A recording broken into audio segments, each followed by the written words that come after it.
And then I wanted to talk about these coaching archetypes because I have an interesting theory about these coaching archetypes that I'm looking forward to you guys giving me your feedback on.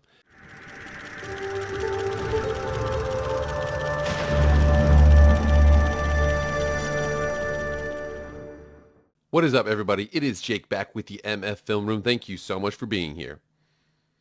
If you want to be up to date on all things EA College Football, hit that red subscribe button. Right now we have a special. I'm going to be giving 2 of my subscribers a free deluxe copy of the game on July 14th, 2024. So hit that red subscribe button, hit the like button as well, and follow me on Twitter/X. If you like college football content, go subscribe to my other channel, Master Football with Jake Posey. Link is in the description. But enough about all that EA College Football content. Let's go. All right, guys, we got one of the best updates we have seen in years. One of my most favorite updates I've gotten on a game. Not even the entire game, just an update on the game. This has to be the #1 most popular one because it is the differentiating factor between Madden and the EA College Football series. Most notably, that is the Dynasty Deep Dive. Over here on EA Sports College Football, their channel, they have it right here, the Dynasty Deep Dive. It's about 6 minutes and 18 seconds long. It is awesome. You guys know, though, with these deep dives, not only do they have the video, they have dropped a video at about 8:55 Mountain Standard Time. What is that, 10:55 Eastern Standard Time. They also know that right after that is done, they drop their deep dive on the Campus Huddle. So here we are on Campus Huddle and we see this deep dive. Now, I want to make sure that we're clear about something because I want to talk about it specifically because there's so many cool things within these 85 different pages. Think about that, 85 pages, 17,000 plus words in this section here, talking about Dynasty, my most favorite game mode in the game, the reason why, and the big difference between the EA College Football community and Madden. This has everything you are looking for. Now, what I am not going to do is I'm not going to be reciting all 17,000 words and all 85 pages because that would be just dreadful. Remember here, the bad guy in margin call, we all know what he says. You could be first, you could cheat, or you could be smarter. I can't be first, I have a job. I'm not going to be able to cheat, I don't work for EA, so I got to be smarter. What I wanted to do with this video was go through some of the big narratives with this document, everything through. Like I said, I'm going to include this in the description. I'm not going to read it all for you, but I wanted to summarize the most important things that I found. I found 4 big narratives to pull from this and what it's going to mean for EA College Football, Dynasty, and the game in general. Let's get into that list right now.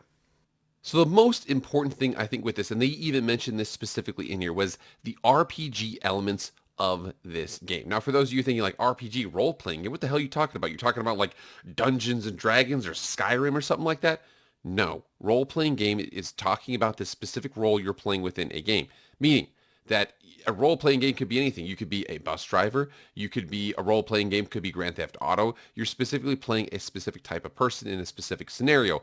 The role you're playing here is college football coach. And there's many different aspects to the and RPG elements to this game that you want to go through here. First one here is specifically the ability. So when you think about like Elden Ring or something like that, you have specific abilities and attributes you can upgrade throughout the game. You see that here with this as well in terms of your coach abilities. We're going to get into those trees later on because I had talked about before what those 11 trees would be. It actually was a lot better than I thought it was going to be, but we're going to continue on with that. Next thing here to remember here about this game is one big thing in RPG type games. And this is the thing about when you connect over to, those dorky, fantasy games, all the way up to futuristic games like Mass Effect, over to this, is the fact that there's a talk about a build. What are you going to build your coach? How are you going to build your team? How are you going to build your character, whatever it is? You cannot, on this game, max out a character build. There are certain coaching trees that you get access to as you go higher up in the game. We'll talk about that later. But in terms of maxing out a build, a perfect character, 99 everything, you actually can't do that. I actually really appreciate that because they even mentioned in this game that there is no perfect coach. It also talks about the fact, and this is important here, for those of you who come over from role-playing games and other games to this game, you cannot respec your character in this instance being your head coach. So meaning you give a point, that point is there. You cannot go at the end of the season. You cannot respec it. It is locked like that. So you really have to be taking a forward thinking about what you want to be, what you want your program to be like, how you want to coach, how you want your coordinators to be. You have to make sure you take all that into account. I personally love that. Another thing here, talking about those coordinators, you have no control of your coordinators. They are there to complement you, meaning with that is that you can hire a coordinator, and whatever they choose, whatever they're okay, let's say they're a this type, a that type, or a type, a B type, whatever it is, you can't be like, I actually want you to strengthen up the recruiting so that I can worry about the tactician or something like that. You can't do that. They kind of recruit or they upgrade themselves and move themselves, so they're their own entity. So meaning you as a head coach, you are responsible for yourself, and everything else with you kind of happens around you. You can impact some of it, but you can't completely control it.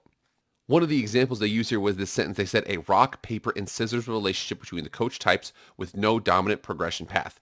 We're going to talk about that later because we all know within college football that there is a dominant path in previous games. Whether or not they've addressed it, it sounds like that they're trying to. We'll see how it is when it actually gets into effect in the game. The last thing here they said is even a school has their own coach archetype. Check this out. So this section here was really, really cool. It actually talks about how do schools determine who they want to hire. It says each school has a school persona, which determines what are they looking for in their next head coach. Schools will evaluate candidates across the following criteria. The level, obviously, as you know, it would be great if, Kent State could offer the best coaches in the country. They're not able to do that. You think about schemes. Certain schools like military academies want a coach who runs a specific style of offense or defense because, again, with the service academies, they can't just line up and blow people off the ball. They have to have their own unique way. A lot of them have done kind of flex bone offenses, although Army actually went to a shotgun option offense recently because of some of the new cut blocking rules there. You talk about archetypes. So some programs are like, listen, dude, we want the best. We're Texas. We want to spend the most money out there. We want to get the best guy overall. You talk about the pipeline. This guy's got to have a pipeline in South Florida. One thing about the University of Miami was back in the day when they were winning all those championships, they drew a line across Central Florida, and they said anybody south of here that's a quality player that doesn't get a scholarship offer, some coach is getting fired. Maybe not literally, but figuratively, that's what happened. And then coach prestige, again, we want to make sure here that 5-star program is not going to go and hire a coach who is mid and only a C- coach prestige grade.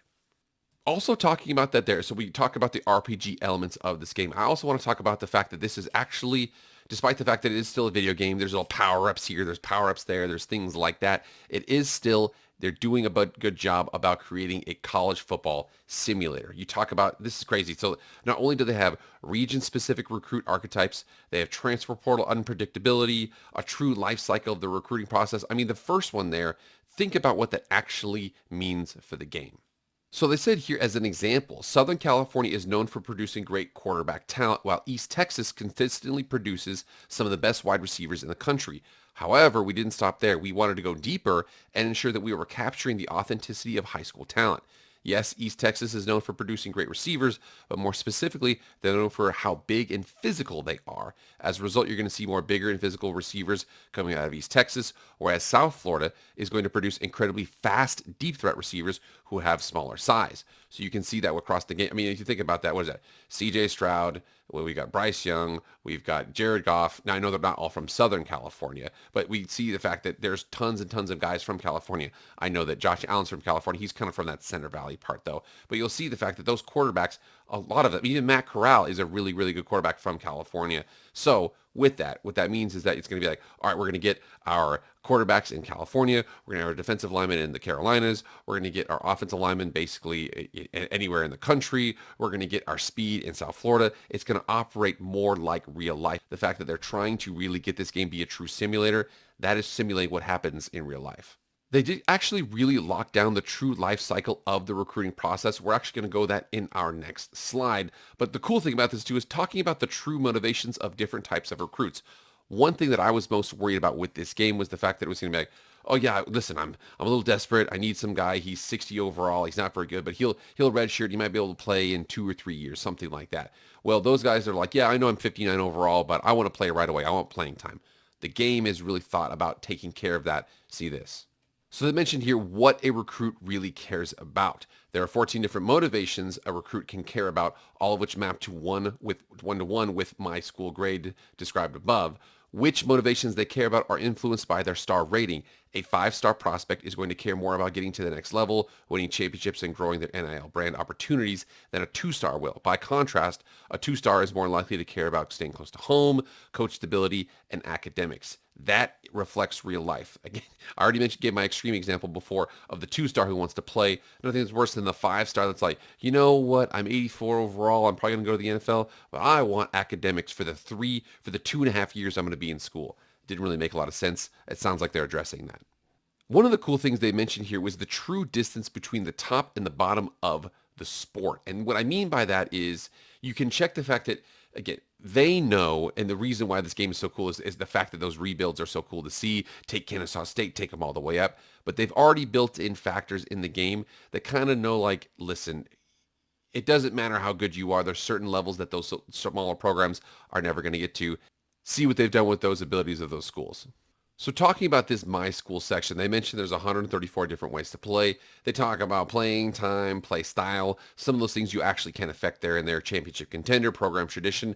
But you see down here this very next one, campus lifestyle. This is a representation of the city and the surrounding campus as well as the campus itself. This grade cannot be changed or impacted.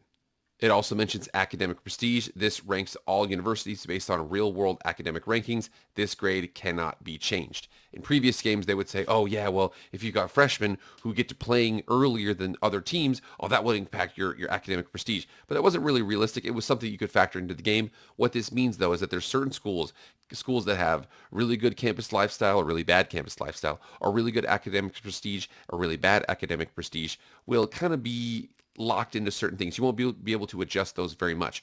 What they did mention, though, was that people who really like academic prestige will be going after the same schools.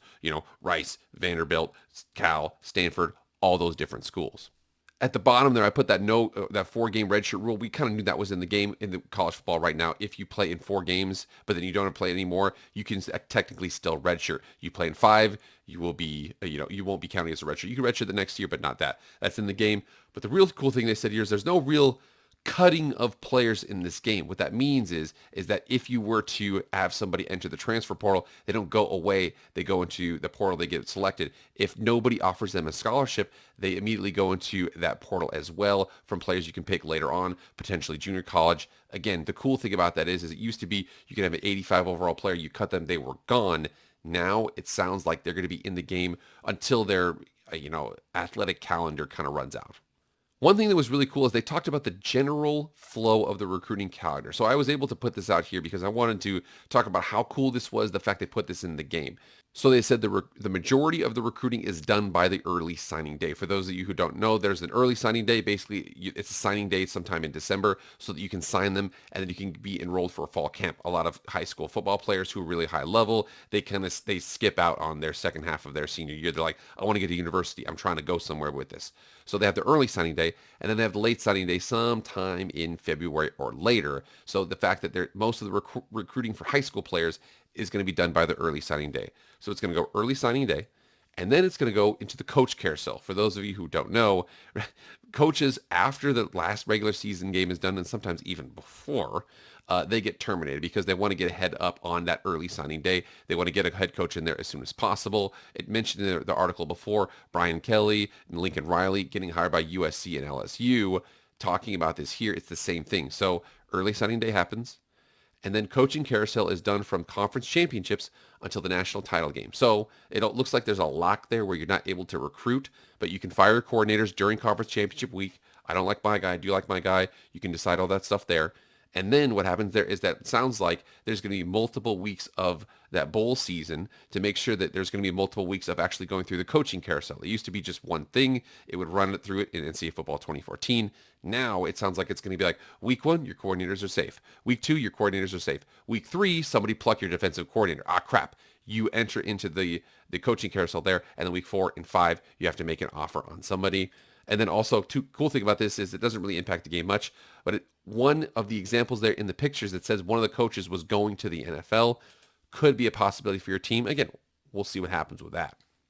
And then after that, the national title game is done, then what happens is it goes to the players leaving, where it talks about who are leaving for the transfer portal or who are leaving for the NFL. You make those decisions there. And then it goes into off-season recruiting, which will last 4 weeks, includes transfer players and late signing high school players being signed as well. Again, The fact that they're trying to make this real, this kind of ties into the section before about the true simulator. This is awesome that it's like this. I know that technically you can still do some recruiting during, from conference championship week to the national title game, although sometimes you're not supposed to.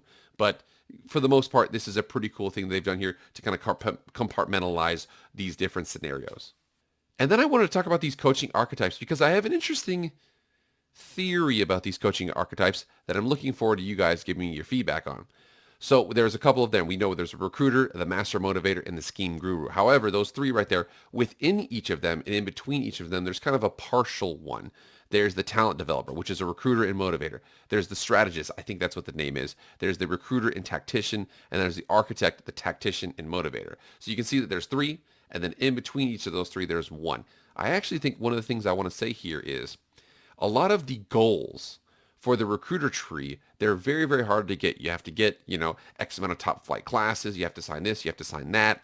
So it sounds like, remember before, NCAA Football 2014, all you had to do is max out that recruiting tree, maybe give a couple points to not be able to be iced by the kicker, and then you just win national championships within a couple years. Now it sounds like they've really done their best to kind of make these very difficult to climb up. So as an example, if you're a recruiter only, you're going to be like a Les Miles. You'll be able to bring in top flight classes. You might be pillaged in the portal a lot. Might not be good at motivating. Might not be great at scheme. But again, you talk about guys who are good with scheme. I think about like Dave Clawson at Wake Forest. Really, really dynamic scheme. Kind of loses players to those top flight places. Can't really recruit at the level because of resources like that. So again, what type of coach are you going to be?